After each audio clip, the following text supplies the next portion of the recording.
आप सभी का मंगल हो। नमस्कार। आज का विषय गंभीर है।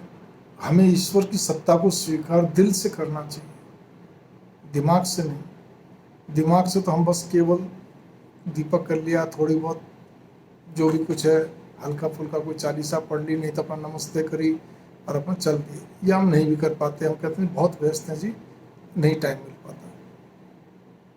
ये हम जितनी भी देर करते हैं डर के भय के मारे करते हैं, कोई बात नहीं। लेकिन ईश्वर की सत्ता का स्वीकार करने का अर्थ ये कि जो भी कुछ आज इस समय हो रहा है, कोरोना जैसी महामारी है, ये मानव निर्मित है, लेकिन इसके पीछे भी सृष्टि का ही खेल है।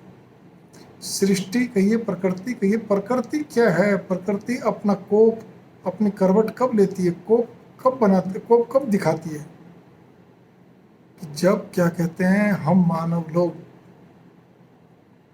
प्रकृति के साथ अत्यधिक खिलवाड़ कर बैठते हैं। जब खिलवाड़ कर बैठते हैं तो पर्यावरण का संतुलन बिगड़ता है। तो आप देखिए, कहीं भूस्खलन है, कहीं सुनामी है, कहीं कुछ वगैरह वगैरह। लेकिन ये जो कोरोना है, आपको मालूम है मानव निर्मित है, इसमें भी खिलवाड़ी है। ये प्रकृति ने मानवों को निमित्त बनाया, उनके निमित्त होकर वो कोरोना का कहते हैं जो भी कुछ जीवाणु बैक्टीरिया जो चले, वायरस चला, और वो मानव को ही घातक हो रहा है। उन्होंने कुछ इस तरह का मानव के लिए ऐसा वायरस तैयार कर दिया जो पिछले साल तो बड़े बुजुर्गों को वो कर रहा था, अब 25 से 45 साल को टारगेट किए बैठा है। एक इस तरह की एक ऐसी प्रॉब्लम शुरुआत हो चुकी है, दूसरा वेरिएंट जो है कोरोना का। भावना मेरी यहाँ पर यह है, आपकी सारी ताकत, धन, पद इस समय क्या है ये तो आपको ही मालूम है ना। इस समय सारी ताकत, धन और पद आपके धरे के धरे रह गए केवल एक बेड के लिए। मैं दिल्ली जैसे शहर में तो खैर बुरा हाल है ही है इस समय। वो जब सुधरेगा, जब सुधरेगा। आज की बात बता रहा हूँ, आज की डेट है 1 मई 2021। आज की तारीख में भी 1 मई 2021 में दिल्ली में बेड नहीं है, ऑक्सीजन नहीं है। बड़ी मुश्किल हो गई है, ऑक्सीजन कंसंट्रेटर नहीं मिल रहे। सब ताकत, सब पैसा लिए खड़े हैं, इंजेक्शन नहीं मिल रहे जल्दी से। इसी प्रकार से आपका बहुत सारी समस्या है। यही हाल दिल्ली के आसपास सब जगह, छोटे शहरों का, बल्कि ऑल ओवर इंडिया में कई जगह ऐसा ही चल रहा है, बड़े छोटे शहरों में। तो कहाँ काम आई जी आपकी ताकत, आपका धन, आपका पद? नहीं आ रही ना काम आपके। बस यही मैं कहना चाहता हूँ। अब हमारे को ईश्वर की सत्ता को स्वीकार करते हुए हमें हल्के में नहीं लेना चाहिए उसको।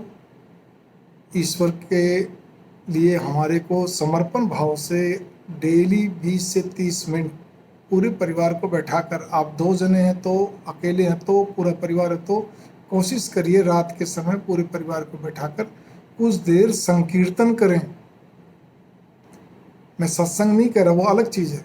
जाप नहीं कह रहा, वो भी अलग चीज़ है। वो तो आप व्यक्तिगत करें ना सब मिलके। संकीर्तन मतलब लयबद्ध किस चीज़ करना, वो उसमें भी ताली बजाकर। संकीर्तन करने से क्या रहता है, एक सकारात्मकता, बहुत जबरदस्त सकारात्मकता पैदा होती है।